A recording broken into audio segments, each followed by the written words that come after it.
احمدہ و نصلی علی رسولہ الکریم اما بعد فاعوذ باللہ من الشیطان الرجیم بسم اللہ الرحمن الرحیم 14ویں پارے کا جو حصہ رہ گیا تھا اسے آج ہم کمپلیٹ کریں گے اور آج یہ ہماری آخری کلاس ہوگی کیونکہ آگے کچھ اب ختم قرآن کے سلسلے چل رہے ہیں، وہاں بھی شرکت کرنی ہوتی ہے، اور ویسے بھی اب محسوس یہ ہو رہا ہے کہ آپ لوگوں کا بھی جو برداشت ہے وہ جواب دے رہی ہے آہستہ آہستہ۔ بہرحال آج ہماری انشاءاللہ آخری کلاس ہوگی، اس کے بعد رمضان کے بعد شروع کریں گے۔ شروع کرتے ہیں، بسم اللہ الرحمن الرحیم۔ اعوذ باللہ من الشیطان الرجیم، بسم اللہ الرحمن الرحیم۔ وَيَجْعَلُونَ لِلَّهِ الْبَنَاتِ سُبْحَانَهُ۔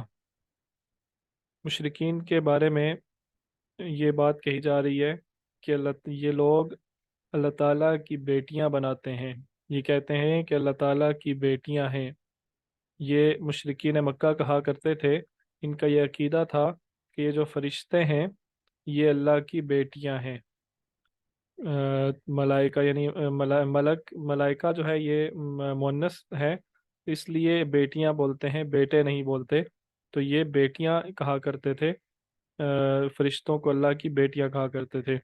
تو اللہ تعالیٰ نے مشرکوں سے کہا ہے کہ جب تمہارے گھر میں وَإِذَا بُشِّرَ أَحَدُهُم بِالْأُنثَىٰ، جب تمہارے گھر میں کوئی بیٹی کی پیدائش کی کوئی بشارت لے کے آتا ہے، کوئی خوشخبری تمہیں سنائی جاتی ہے، تو ظل وجہہ مسودہ، تمہارا تو چہرہ سیاہ ہو جاتا ہے۔ خود تم اپنے لیے بیٹیاں نہیں بیٹے پسند کرتے ہو، اور تم کہتے ہو کہ اللہ تعالیٰ کی بیٹیاں ہیں۔ تم کتنی ناانصافی کی بات کرتے ہو، وہ چیز جو تم اپنے لیے پسند نہیں کرتے وہ تم اللہ کے لیے پسند کرتے ہو۔ یہ مشرکین کی اللہ تعالیٰ نے ایک بات ذکر کی ہے، یہاں پہ ایک عقیدہ ذکر کیا ہے، اور پھر اس کے بعد اللہ تعالیٰ نے 4 مشروبات کا یہاں پہ ذکر کیا ہے جو اللہ تعالیٰ نے انسانوں کو دیے ہیں۔ کون کون سے؟ پانی، اس کے بعد خالص دودھ، اور کھجور اور انگور کا رس۔ ٹھیک ہے، اس میں ایک چیز کا آپ دھیان رہے کہ یہی کھجور اور انگور ہے جس سے شراب بھی تیار کی جاتی ہے۔ تو یہ جو کھجور اور انگور کا جوس ہے وہ تو جائز ہے، لیکن اس سے جو شراب بنائی جاتی ہے وہ حرام ہے۔ اور شہد، ٹھیک ہے، یہ اور دودھ کے بارے میں بالخصوص اللہ تعالیٰ نے یہ فرمایا ہے کہ یہ دودھ کے بارے میں یہ کہا جاتا ہے کہ یہ گائے یا بھینس یا جس چیز کا بھی دودھ ہے، اس کے خون اور اس کے گوبر اور یعنی اس کے جسم کے ساری غلاظتوں میں سے اللہ تعالیٰ کس طرح اس خالص اور شفاف دودھ کو نکالتے ہیں۔ یہ انسان کے لیے بہت بڑی نعمت ہے، جو انسان کے لیے مشروب بھی ہے اور انسان کے لیے غذا بھی ہے۔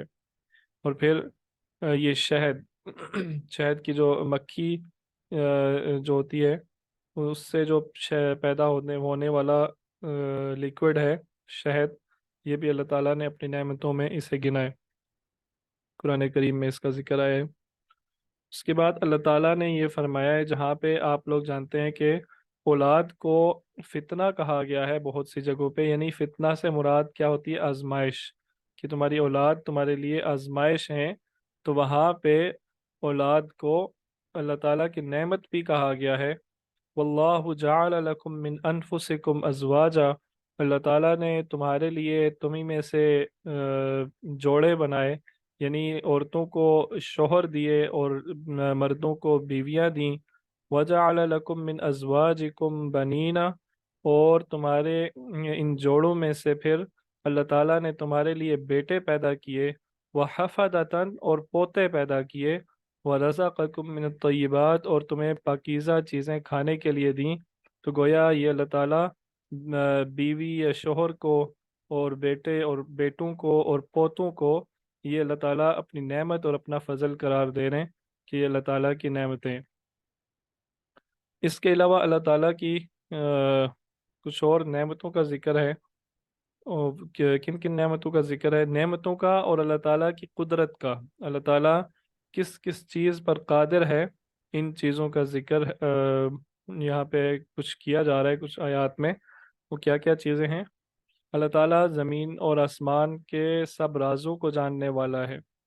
پہلے بھی کئی دفعہ ذکر گزر چکا ہے، اللہ کے سامنے تو غیب کا لفظ ہی بولنا فضول ہے، کہ اللہ تعالیٰ کے لیے کوئی چیز غیب ہے ہی نہیں۔ اللہ تعالیٰ ہر چیز کو جاننے والے ہیں۔ اندھیری رات کے اندھیری رات میں ہم ایسی اندھیری رات میں جب ہم اپنا ہاتھ نہیں دیکھ سکتے، جب ہم اپنے آپ کو نہیں دیکھ سکتے، اس رات میں ہم جو ہمارے دلوں کے اندر جو خیالات چل رہے ہوتے ہیں، اللہ تعالیٰ ان خیالات کو بھی جانتے ہیں۔ اللہ تعالیٰ ہر چیز سے واقف ہیں۔ نگاہ ایک طرف سے دوسری طرف پھیرنے کی دیر میں قیامت برپا ہو جائے گی، یعنی قیامت جب اللہ تعالیٰ برپا کریں گے تو کتنی دیر لگے گی؟ جب ہم اگر رائٹ سائڈ پہ دیکھ رہے ہیں اور ہم اپنا چہرہ اسی جگہ پہ رکھ کے اپنی نظر اگر لیفٹ سائڈ پہ پھیریں تو کتنی دیر لگتی ہے؟ یہ فرکشنز آف سیکنڈ لگتے ہیں۔ اللہ تعالیٰ اتنی دیر کے اندر قیامت کو برپا کر دیں گے جب اس کا وقت آئے گا۔ یہ اللہ تعالیٰ کی قدرت ہے۔ پھر اللہ تعالیٰ نے انسان کو اللہ تعالیٰ کہہ رہے ہیں کہ ہم نے انسان کو ماں کے پیٹ سے بالکل کوڑا پیدا کیا تھا، یہ کچھ بھی نہیں جانتا تھا، لیکن ہم نے اس کو سمع والابصار، ہم نے اس کو سماعت دی، اس کو ہم نے کان دیے، اس کو ہم نے آنکھیں دی، اور والافئدہ، اور ہم نے اس کو دل دیے، اور اس کو دل دیا جس سے یہ علم حاصل کرتا ہے، جس سے یہ باشعور بنتا ہے۔ تو یہ ہماری نعمت ہے انسان پہ۔ لیکن کچھ لوگ ایسے ہیں کہ جن کے آنکھیں ہیں لیکن وہ دیکھنے سے قاصر ہیں، یعنی وہ حق بات دیکھ نہیں سکتے یا وہ حق بات دیکھنا نہیں چاہتے۔ جن کے کان ہیں لیکن وہ حق بات سننا نہیں چاہتے اور حق بات سن نہیں سکتے، اور جن کے دل ہیں لیکن وہ ہر فضول کام تو وہ سوچ سکتے ہیں لیکن کوئی نیک کام ان کے دل میں نہیں آتا۔ تو اللہ تعالیٰ نے ایسے لوگوں سے کہا ہے کہ یہ لوگ چوپایوں کی طرح ہیں، بلکہ ان سے بھی بدتر ہیں۔ تو اللہ تعالیٰ نے جو حواس دیے ہیں، جس کام کے لیے دیے ہیں، انہیں اسی کام میں صرف کرنا چاہیے۔ اللہ تعالیٰ اپنی نعمت ایک اور گنوا رہے ہیں، یعنی انسان کا ہمارا جو اپنا گھر ہوتا ہے وہ ہمارے لیے بڑی نعمت ہے۔ آپ جانتے ہیں کہ انسان کو جو سکون اپنے گھر میں آتا ہے وہ کسی کے گھر میں میسر نہیں آتا۔ انسان کو جو آرام کی نیند اپنے بستر پر آتی ہے وہ کسی دوسرے، بے شک چاہے وہ شاہی محل میں ہی جا کے انسان کو کیوں نہ بٹھا دیا جائے، انسان کو 5 اسٹار ہوٹل میں کیوں نہ انسان جا کے ٹھہرے، انسان کو وہاں اتنا سکون نہیں آتا جتنا انسان کو اپنے گھر میں سکون آتا ہے۔ تو ان گھروں کو اللہ تعالیٰ نے انسان کے لیے سکون کی جگہ بنایا ہے۔ پھر جانوروں کی کھالیں، ان سے اللہ تعالیٰ نے انسان کو خیمے بنانا سکھایا ہے، اور کھالوں سے انسان کئی دوسری ضروریات پوری کرتا ہے۔ ان سے انسان موسم کی شدت سے بچنے کے لیے انسان لباس تیار کرتا ہے، ان سے انسان اپنے لیے جوتے وغیرہ اور اس طرح کی دیگر چیزیں انسان بناتا ہے۔ اشیاء، اللہ تعالیٰ نے سایوں کو بنایا، ہر چیز کے سائے بنائے، اللہ تعالیٰ نے درختوں کے سائے بنائے، پہاڑوں کے سائے بنائے، اور یہ جو سائے ہیں ان میں اللہ تعالیٰ نے ٹھنڈک رکھی ہے تاکہ انسان گرمی کی شدت سے بچ سکے، یہ اللہ تعالیٰ کی نعمت ہے۔ اور پھر پہاڑوں میں غار بنائے تاکہ جنگلوں میں جب ہم جائیں تو ان غاروں میں ہم پناہ لے سکیں، موسم سے پناہ لے سکیں، جنگلی درندوں سے ہم پناہ لے سکیں۔ موسم کی شدت سے بچنے کے لیے لباس بنانا انسان کو سکھایا کہ کس طرح اپنے بدن کو ڈھانپنا ہے، کس طرح موسم کی یہ سردی اور گرمی سے کس طرح اپنے آپ کو بچانا ہے۔ اور پھر انسان کو یہ سکھایا کہ جنگ کے دوران کہ یہ لوہے کی جو لباس ہوتا ہے، زریں ہوتی ہیں، یہ کس طرح ان کو بنایا جاتا ہے اور کس طرح ہتھیاروں سے اپنے آپ کو بچایا جا سکتا ہے۔ یہ چیزیں اللہ تعالیٰ نے انسان کو سکھائی ہیں، یہ اللہ تعالیٰ کی نعمتوں میں اس کا شمار ہوتا ہے۔ ایک دفعہ پھر یہ ایک پہلے بھی یہ ٹاپک گزر چکا ہے، سورہ نساء میں یہ دوبارہ سے اس کا تذکرہ آ رہا ہے کہ ہر رسول اپنی امت کے بارے میں گواہی دے گا، اور نبی کریم صلی اللہ علیہ وسلم کو اپنی امت کے بارے میں گواہی دینے کے لیے کھڑا کیا جائے گا۔ ہر رسول جو ہے وَيَوْمَ نَبْعَثُ مِنْ كُلِّ أُمَّةٍ شَهِيدًا ثُمَّ لَا يُؤْذَنَ لِلَّذِينَ كَفَرُوا، اور ہم ہر رسول کو اس دن کھڑا کریں گے اپنی امت کے بارے میں گواہی دینے کے لیے۔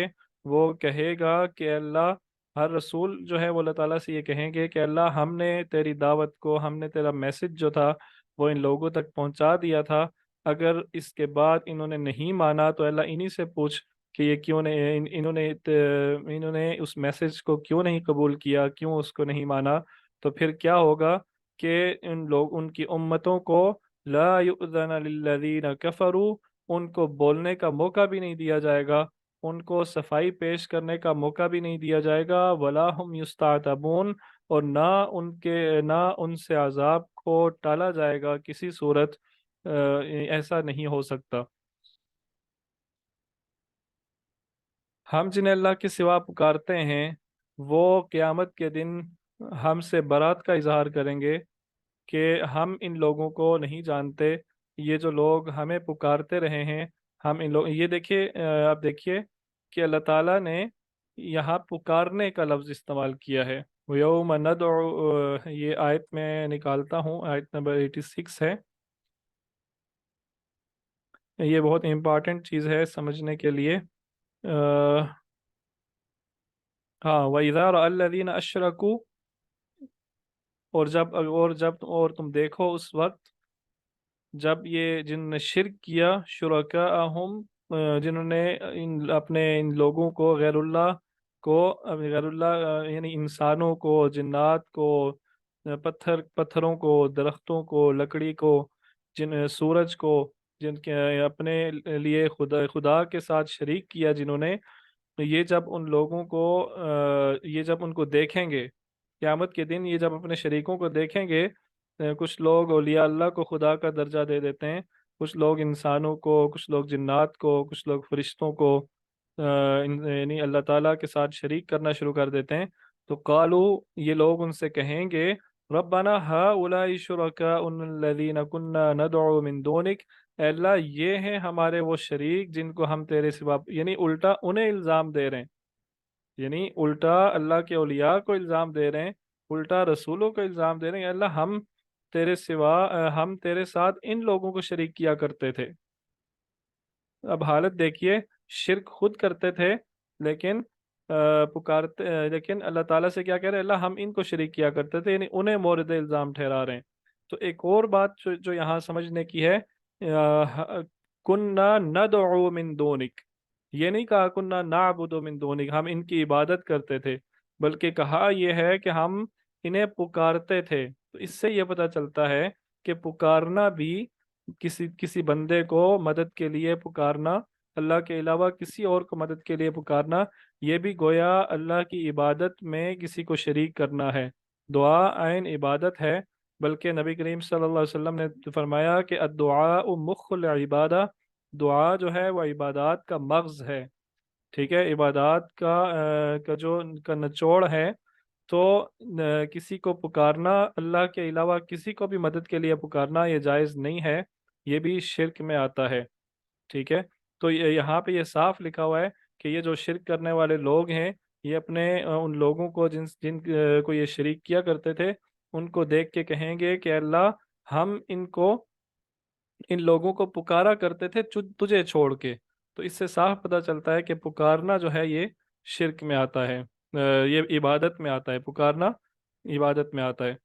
تو پھر کیا ہوگا، ان لوگ یہ کہیں گے ان لوگوں کو، فَأَلْقَوْا إِلَيْهِمُ الْقَوْلَ إِنَّكُمْ لَكَاذِبُونَ، تو انہیں کہا جائے گا کہ تم لوگ جھوٹے ہو، یہ لوگ برات کا اظہار کریں گے، وَأَلْقَوْا إِلَى اللَّهِ يَوْمَئِذٍ السَّلَمَ وَضَلَّ عَنْهُمْ مَا كَانُوا يَفْتَرُونَ، پھر انہیں ان کا یہ جو افتراء کر رہے تھے، یہ جو باتیں گھڑ رہے تھے، ان کے سامنے وہ انہی کے اوپر، انہی کی طرف لوٹا دی جائیں گی۔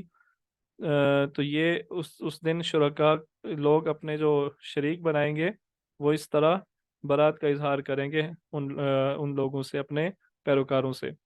3 باتوں کا حکم اور 3 باتوں سے منع، اللہ تعالیٰ نے، یہ بڑی مشہور آیت ہے، ہر جمعے کے خطبے میں یہ ہر جگہ یہ آیت پڑھی جاتی ہے، ان اللہ یأمر بالعدل والإحسان وإیتاء ذی القربى، اللہ تعالیٰ نے 3 باتوں کا حکم دیا ہے اس آیت میں، اور 3 باتوں سے منع کیا ہے۔ کس کس بات کا حکم دیا ہے؟ اللہ تعالیٰ نے حکم دیا ہے کہ عدل کرو، یعنی انصاف کرو، والاحسان، اور اس سے بڑھ کے انصاف سے بڑھ کے احسان کرو، کسی پہ نیکی کرو، وَإِيتَاءِ ذِي الْقُرْبَى، اور قرابت داروں کا یعنی اپنے رشتہ داروں کا خیال رکھو۔ جتنا کوئی قریبی ہے وہ سب سے زیادہ حقدار ہے کہ اس کا خیال رکھا جائے۔ قرابت داروں میں اپنی بیوی بھی آتی ہے، قرابت داروں میں اپنا شوہر بھی آتا ہے، قرابت داروں میں اپنی اولاد بھی آتی ہے، قرابت داروں میں اپنے ماں باپ بھی آتے ہیں۔ ان سب کا خیال رکھا جائے، جو جتنا قریبی ہے اس کا خیال رکھنا، یہ اس سے زیادہ ضروری ہے۔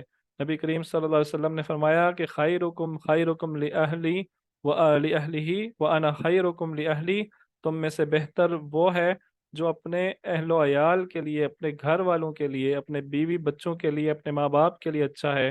وأنا خیرکم لأہلی، اور میں تم سب سے اچھا ہوں اپنے خاندان کے ساتھ معاملات میں، یعنی مجھے دیکھو میں کیسے اپنے خاندان کے ساتھ معاملات کرتا ہوں، ویسے معاملات تم اپنے گھر والوں کے ساتھ، اپنے بیوی بچوں کے ساتھ کیا کرو۔ وَيَنْهَى عَنِ الْفَحْشَاءِ وَالْمُنْكَرِ وَالْبَغْيِ، اور اللہ تعالیٰ منع کرتے ہیں 3 باتوں سے۔ کون کون سی؟ فحشا، تم بے حیائی کے کام کرو، فحاشی کے کام کرو، والمنکری، اور برائی کے کام کرو، والبغی، اور سرکشی کے کام کرو۔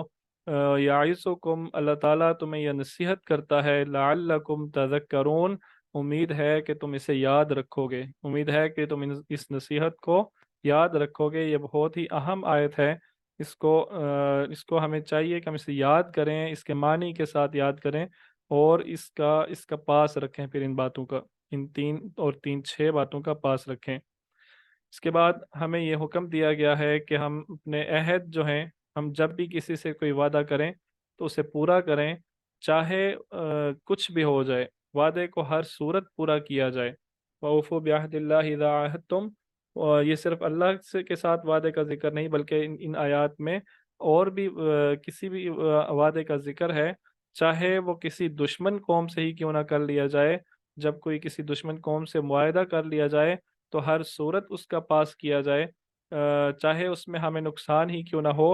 اور یہ بھی حکم دیا گیا ہے کہ وعدہ کر کے پھر ہیلے اور بہانے استعمال کر کے اس وعدے کو توڑنا، اور یا پھر اس میں کسی قسم کی خرابی پیدا کرنا، یہ تمہارے لیے مناسب نہیں ہے۔ تو یہ اللہ تعالیٰ مسلمانوں کو، مومنین کو یہ حکم دے رہے ہیں کہ وعدہ پورا کرو، چاہے وہ تمہارے دشمن کے ساتھ ہی کیوں نہ ہو۔ اچھا جی، روز قیامت نفسا نفسی کا عالم ہوگا۔ یوم تأتی کل نفس عن نفسها وتوفى كل نفس ما عملت وهم لا يظلمون، اس دن ہر نفس کو اپنے ہی، ہر جان کو اپنی ہی جان کی فکر ہوگی، اور ہر کسی کو اس کے عمل کا بدلہ دیا جائے گا، اور کسی پر ذرہ برابر بھی ظلم نہیں کیا جائے گا، یعنی جتنا کسی کا حق بنتا ہوگا وہی حق اس کو دیا جائے گا، کہ نہ کسی کو کسی نے اگر برائی کی ہے تھوڑی سی تو اسے اسی کے برابر بدلہ دیا جائے گا، کسی نے زیادہ برائی کی ہے تو اسے اس کے برابر بدلہ دیا جائے گا۔ کسی کا کے ساتھ ہم زیادتی، یعنی اللہ تعالیٰ زیادتی نہیں کریں گے۔ نیک اعمال کا تحفہ، جو آدمی اس دنیا میں ایمان کے ساتھ، اب دیکھیں یہاں بھی نیک اعمال کے ساتھ ایمان کی شرط موجود ہے، من عامل صالحا من ذکر او انثى وهو مؤمن، جو آدمی مومن ہو، جو مرد اور یا عورت مومن ہو اور وہ نیک عمل کرتا رہے اس دنیا میں، اچھے اعمال کرے، تو اللہ تعالیٰ اس کو کیا صلہ دیتے ہیں؟ اس دنیا میں بھی اس کو ایک صلہ ملتا ہے۔ وہ کیا صلہ ملتا ہے؟ فَلَنُحْيِيَنَّهُ حَيَاةً طَيِّبَةً، ہم اسے پاکیزہ زندگی دیں گے، یعنی وہ پاکیزہ زندگی گزارنے والا ہوگا، اسے زندگی میں اطمینان اور سکون نصیب ہوگا۔ تو یاد رکھیے کہ اطمینان اور سکون پیسے میں نہیں ہے، اطمینان اور سکون مال اور دولت میں نہیں ہے، جائیداد میں نہیں ہے، اولاد میں نہیں ہے۔ اطمینان اور سکون اگر ہے تو وہ اللہ تعالیٰ پہ ایمان لانے میں ہے اور نیک اعمال کرنے میں ہے۔ اب دیکھتے ہیں کہ اگر اطمینان اور سکون ہوتا تو یہ سارے جو امیر امیر لوگ ہیں، یہ ہمارے جتنے بھی سیاستدان ہیں یا جتنے بھی امیر لوگ ہیں، یہ رات کو نیند کی گولیاں لے کے نہ سوتے، یہ نیند کی گولیاں لے کے سوتے ہیں۔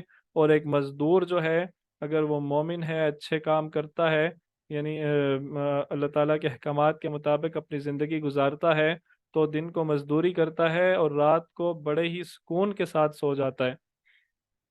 تو مجھے ایک واقعہ یاد آ رہا ہے کہ ایک بادشاہ تھا، وہ اپنے محل سے ایک فقیر کو، ایک غریب آدمی کو دیکھا کرتا تھا، جو ایک فٹ پاتھ پہ، رستے میں، کسی بھی جگہ پہ وہ ایک پتھر اپنے سر کے نیچے رکھ کے سو جاتا تھا۔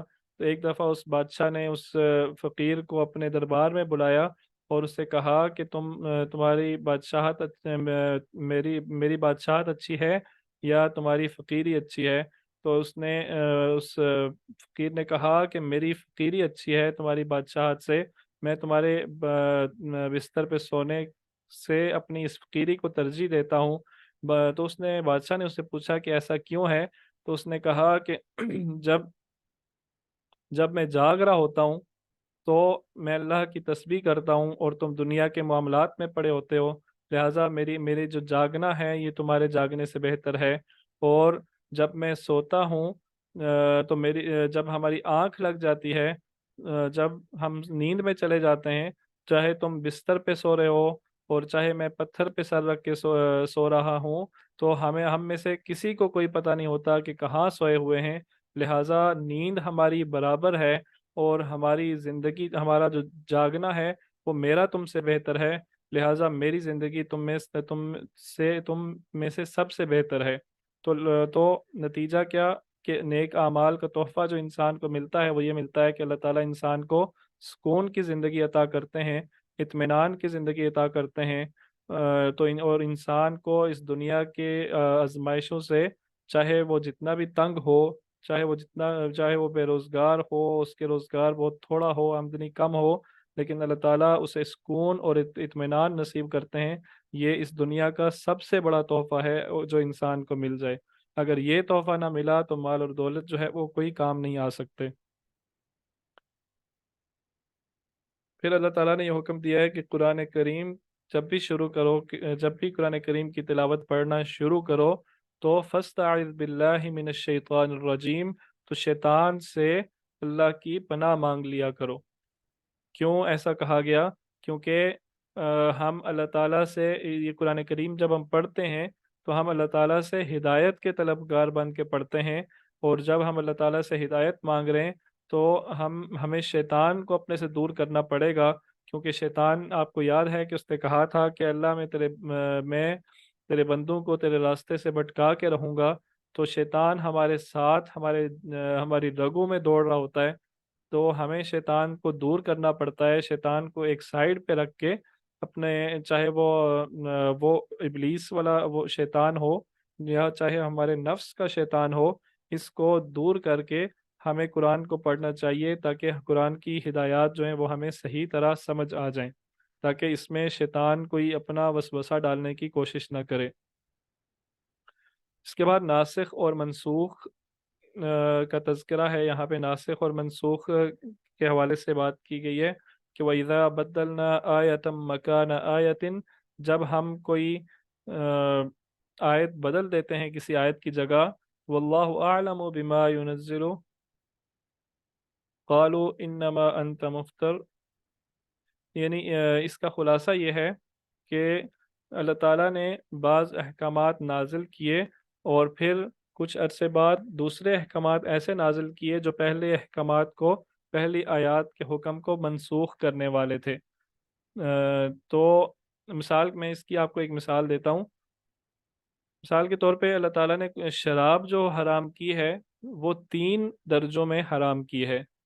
اللہ تعالیٰ نے سب سے پہلے یہ آیت نازل کی تھی کہ یسألونک عن الخمر والمیسر، یہ لوگ اللہ کے رسول، یہ لوگ آپ سے شراب کے بارے میں سوال کرتے ہیں، شراب اور جوئے کے بارے میں سوال کرتے ہیں۔ قل فیہما اثم کبیر، کہہ دیجئے کہ اس میں یہ بہت بری چیز ہے وَإِثْمُهُمَا أَكْبَرُ مِن نَفْعِهِمَا، اور اس کی جو برائی ہے وہ اس کے فائدے سے اس کا جو نقصان ہے وہ اس کے فائدے سے بڑا ہوا ہے۔ تو یہاں پہ پہلے حکم میں اللہ تعالیٰ نے یہ کہا ہے کہ شراب میں فائدہ بھی ہے لیکن اس کا نقصان جو ہے وہ زیادہ ہے، ٹھیک ہے؟ تو اس سے لہٰذا اس سے اجتناب کرو، یعنی تھوڑے سے فائدے کے لیے شراب نہ پیو، تاکہ تھوڑے سے فائدہ حاصل کرنے کے لیے شراب نہ پیو، اس سے اجتناب کرو۔ اتنا حکم پہلے دیا اللہ تعالیٰ نے، اور پھر جب دوسرا حکم اللہ تعالیٰ نے دیا تو اس سے یہ پہلا حکم جو ہے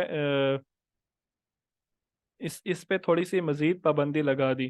دوسرا حکم کیا تھا کہ یا ایھا الذین آمنوا لا تقربوا الصلاة وانتم سکارى، ایک محدود وقت کے لیے شراب پینے پر پابندی لگا دی۔ کس وقت کے لیے؟ جب تم نماز کی حالت میں ہو۔ مومنوں پر پابندی لگائی کہ جب تم نماز کی حالت میں ہو تو ایسا نہ ہو کہ تم شراب کے نشے میں ہو، لہٰذا نماز پڑھنے سے کچھ ٹائم پہلے تک تم نے شراب نہیں پینی، تاکہ جب نماز کا وقت آئے تو تم پورے ہوش اور حواس میں ہو۔ تو یہ دوسرا حکم آیا تھا شراب کے بارے میں۔ تو تیسرا حکم جو آیا شراب کے بارے میں وہ یہ تھا کہ انما الخمر والمیسر والانصاب والازلام رجس من عمل الشیطان، کہ یہ جو شراب ہے اور جو جوا ہے اور یہ جوے کے یہ جو انصاب اور ازلام ہیں، یہ فال نکالنا وغیرہ، یہ کیا ہے؟ شیطان کی گندگی ہے۔ فجتنبو، تو اس سے بچو، اس سے اجتناب کرو۔ اب جب یہ حکم آ گیا تو اس سے وہ جو پرانا حکم تھا کہ نماز کی حالت میں بس شراب نہ پیو، یہ حکم منسوخ ہو گیا، ٹھیک ہے؟ یہ حکم منسوخ ہو گیا۔ تو اللہ تعالیٰ نے یہ جو اس حکم کو کہتے ہیں یہ منسوخ ہوا، اور جو نئی آیت نازل ہوئی ہے، نیا جو حکم آیا ہے اسے کہتے ہیں ناسخ۔ ناسخ کا مطلب ہوتا ہے کہ یہ پرانے حکم کو منسوخ کرنے والا ہے۔ تو یہ مشرکین یہ اعتراض کرتے تھے، وہ یہ کہتے تھے کہ اللہ تعالیٰ کو شاید پہلے وہ حکم دینا بھول گیا تھا، اللہ تعالیٰ نعوذ باللہ پہلے حکم یہ دینا تھا کہ شراب حرام ہے۔ میں آپ کو مثال ایک دے رہا ہوں، حکم یہ دینا تھا کہ شراب حرام ہے، لیکن اللہ تعالیٰ نے اسے صرف غلطی سے، بھول سے اللہ تعالیٰ نے اسے صرف نماز کے لیے حرام کر دیا تھا۔ تو گویا اللہ تعالیٰ بھول جاتا ہے، گویا اللہ تعالیٰ کو سمجھ نہیں لگتی کہ کیا بات کرنی ہے کیا نہیں کرنی ہے، یا پھر ایسا ہے کہ یہ کوئی اور بندہ، خدا کے علاوہ کوئی اور بندہ نبی صلی اللہ علیہ وسلم کو ایسی باتیں کرتا ہے، ایسی باتیں یہ قرآن لکھواتا ہے تو وہ بھول جاتا ہے۔ تو یہ اعتراض کرتے تھے۔ تو اللہ تعالیٰ نے اس کا یہ جواب دیا ہے کہ اللہ تعالیٰ جب بھی کسی ایک آیت کو منسوخ کرتے ہیں تو اس سے بہتر حکم لے کے آتے ہیں، تو یہ اللہ تعالیٰ کی حکمت میں سے ہے۔ اور پھر اس کے بعد دعوت کے حوالے سے تین سطحیں، تین لیولز بیان کیے ہیں۔ تین لیول کہہ لیں یا تین اصول کہہ لیں، دعوت کے تین اصول بیان کیے ہیں۔ وہ کیا اصول ہیں؟ ادعو الی سبیل ربک بالحکمت، حکمت کے ساتھ، وزڈم کے ساتھ، ٹھیک ہے؟ والموعظۃ الحسنہ، اور اچھے واعظ کے ساتھ، یعنی اچھی زبان استعمال کرو۔ وجادلہم باللتی ہی احسن، اور جہاں ضرورت پڑے وہاں بہت ہی احسن اور بہت ہی نفیس طریقے کے ساتھ بحث کرو، مجادلہ کرو، ٹھیک ہے؟ تو حکمت کے دعوت دینے کا پہلا اصول کیا ہے؟ حکمت کے ساتھ دعوت دو۔ جب ہم کسی کو دعوت دینے لگے ہوں تو ہمیں پتہ ہو کہ وہ آدمی کس ذہن کا مالک ہے، ہمیں یہ پتہ ہو کہ وہ آدمی وہ کس وقت بات سننے کے لیے تیار ہے، اور اب وہ کس حالت میں ہوگا، کس وقت وہ بات نہیں سن سکتا۔ ہمیں یہ پتہ ہو کہ وہ آدمی اس کے مسائل کیا کیا ہیں، تاکہ ہم ان مسائل کو ایڈریس کریں اس کو دعوت دیتے ہوئے۔ تو یہ ساری چیزیں حکمت میں آتی ہیں۔ اور پھر موعظۃ الحسنہ، ہم اسے اچھی طرح واعظ کریں، ہم اسے نصیحت کریں، ہم ڈائریکٹ جا کے اسے ڈرانا شروع نہ کر دیں۔ اگر تم نے یہ کام نہ کیا تو جہنم میں جاؤ گے، جلتے وہاں پہ تم ہمیشہ کے لیے جلتے رہو گے، وغیرہ وغیرہ ایسی باتیں اس سے کریں گے تو وہ ہماری بات نہیں سنے گا۔ اور تو اس سے اچھا واعظ کریں، اور پھر جہاں ضرورت پڑے، جہاں پہ دین کی تعلیمات پہ کسی قسم کا کوئی اعتراض آ جائے اور وہ اعتراض کسی سمجھدار بندے کی طرف سے ہو، تو اس سے اچھے طریقے کے ساتھ بحث کی جائے، دلائل کے ساتھ بات کی جائے اور مجادلہ کیا جائے اس کے ساتھ۔ تو یہ دعوت کے 3 اصول یہاں پہ بیان کیے گئے ہیں۔ ہمارے ہاں بدقسمتی یہ ہے کہ اکثر تو لوگ دعوت کا کام نہیں کرتے، اور جو لوگ کام کرتے ہیں وہ ان اصولوں سے نابلد ہوتے ہیں۔ انہیں نہ تو حکمت آتی ہوتی ہے، یا ہاں واعظ تھوڑا بہت آتا ہے، نہ تو انہیں حکمت آتی ہے اور نہ مجادلہ آتا ہے۔ تو ان تینوں باتوں کو ساتھ لے کے چلنا چاہیے دعوت جب بھی کسی کو دینی ہو۔ تو یہ ہماری یہاں پہ 14واں سپارہ کمپلیٹ ہو گیا ہے، اور آج یہ ہماری آخری کلاس ہوگی۔ شروع میں بھی میں بتا چکا ہوں، رمضان میں یہ ہماری آخری کلاس ہوگی، کیونکہ آگے کچھ دن جو ہیں وہ ختم قرآن وغیرہ مختلف جگہوں پہ ہو رہے ہیں، وہاں جانا پڑتا ہے، اور ویسے بھی آخری راتیں ہیں۔ تو یہ جو آخری راتیں ہوتی ہیں رمضان کی، یہ بہت ہی اہم ہوتی ہیں۔ آ، ان راتوں کو بہت لوگ ضائع کر دیتے ہیں، پورے رمضان کی محنت کو ضائع کر دیتے ہیں۔ انشاءاللہ رمضان کے بعد اس کو جاری رکھیں گے۔ تو میں بھی کلاس اینڈ کرتا ہوں، اس کے بعد آپ کوئی کوشچن اگر ہو تو کر لیں۔